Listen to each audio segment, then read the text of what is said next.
Jonathan Moi. I'm the first son to the late Jonathan Moi. I was asked to read a small tribute today to His Excellency Uhuru Kenyatta, the President of the Republic of Kenya, to Her Excellency Margaret Kenyatta, First Lady of the Republic of Kenya, to His Excellency Deputy President William Ruto, and to all honorable guests here, all protocols observed. Good morning today.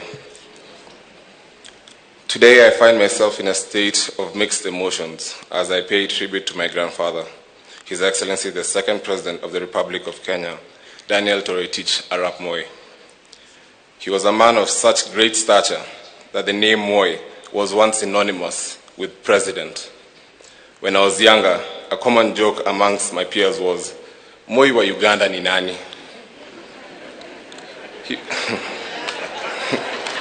Yes.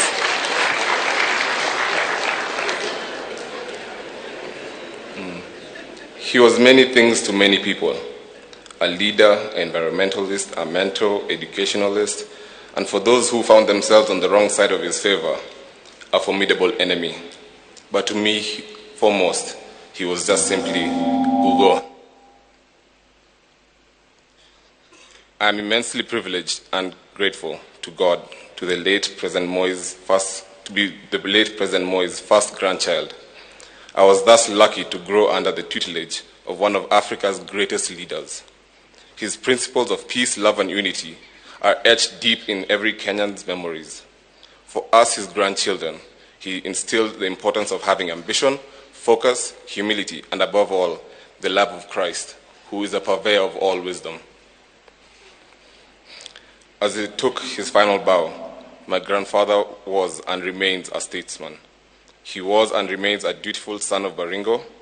For that, I want to send my deepest and sincerest gratitude to the people of Baringo. I want to thank you for gifting Mzee Moi to my family and to the world. We could not have experienced his greatness without your support, and I speak for many saying we remain indebted to you all. President Moi understood that education is a great equalizer and wielded it as a powerful tool to empower Kenyans. Having had to make long treks from Sacho to Kapsabet to get an education, he made it his personal goal to set up as many schools as possible to encourage school attendance through such initiatives as the famous Maziwa ya Nyayo program.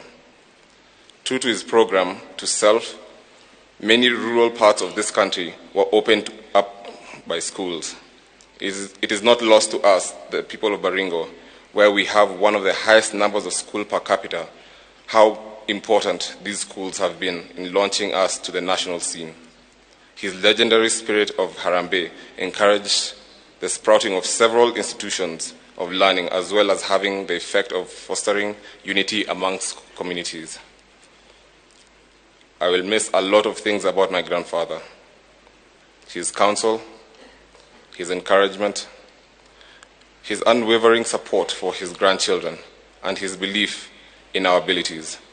But of all, I miss just sitting with him in silence, watching National Geographic or the news. Holidays for the Moi family will never be the same again. The joy in his eyes when he saw his grandchildren and great-grandchildren was infectious.